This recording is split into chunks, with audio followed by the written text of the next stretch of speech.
And after writing and sitting in front of a computer, the best thing I can do for myself to just recharge and get my attention, get my focus together is come out and stick my hands in the dirt and start doing things and making food. And it's just a great balance. And it just sort of brings me back in touch with reality, or a different reality.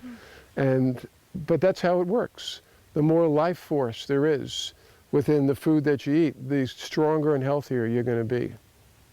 We came here in a caravan of buses in the spring of 1971, and this was a lecture tour that Stephen, my husband, was making that winter, and it was on that caravan that I saw my first birth and decided I wanted to be a midwife.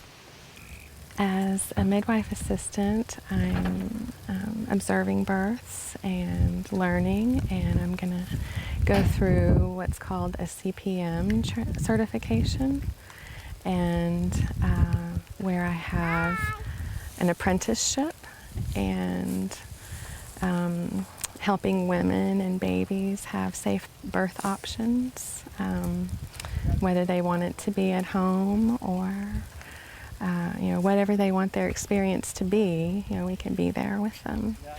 And as a matter of fact, the first birth I saw was as perfect as a birth gets, and the woman looked so beautiful.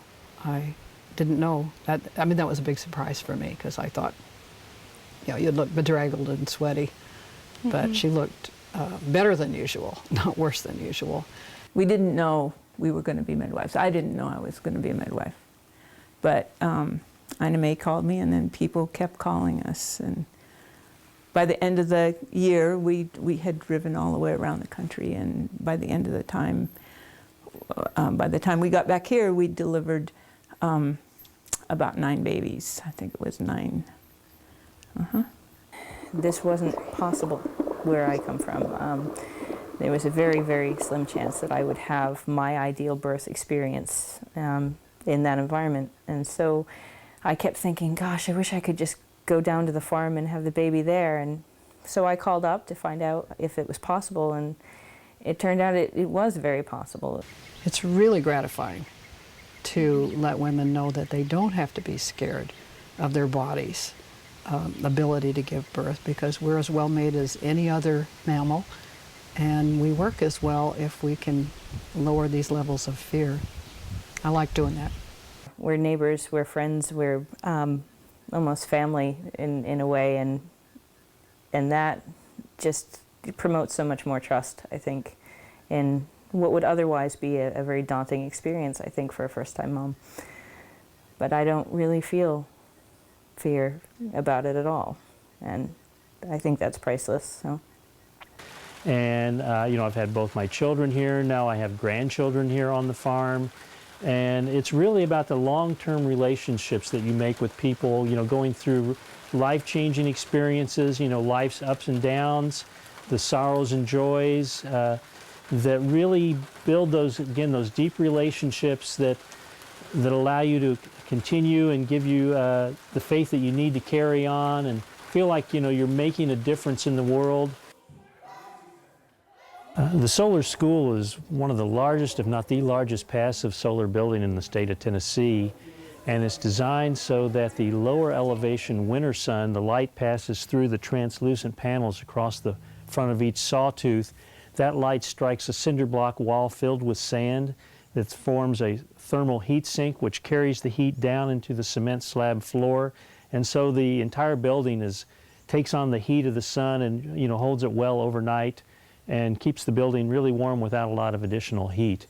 Well, we call what we do lots of different things, but one of the things is community-based education. And the basic idea there is that we're all different, that's great, and that what we want to do, rather than producing kids who are all sort of conform to standards, we like our children unique, and to develop their own strengths and to learn how to work together as a diverse group of human beings, sort of each contributing their strengths to the mix. The way we do education actually also has a lot to do with how permaculturalists do gardening and human settlement. And that is sort of working with natural rhythms. And so where a permaculturalist sort of observes and interacts with plants and animals, a permaculture educator, in addition to teaching about permaculture, interacts with students, sees where their strengths are and how they fit together, and kind of works with their nature. The building was built in around 1978, and we were just looking for solar alternatives, you know. And if you'll notice, the brick exterior all came from a 3-story factory that we tore down in Pulaski, Tennessee. So, you know, it's built with a lot of recycled materials as well as, you know, ingenuity. One of our big projects that we're working on right now is our Natural Learning Center. And our plan for that is for that to be a regional center that public schools can take field trips to, but also where we can do staff development. That was one of my jobs back in the New York City school system, and we'd like to become a hub in Tennessee for helping teachers learn how to do both nature education and education based on our ideas of natural learning in their own schools.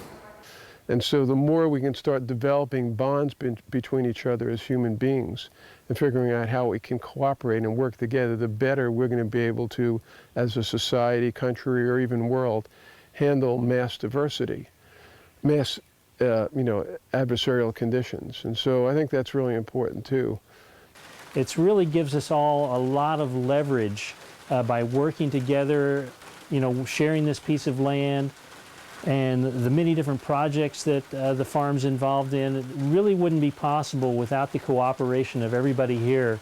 And it's been inspiring to me to just see what can be accomplished when you work together and try to do something for the good of all.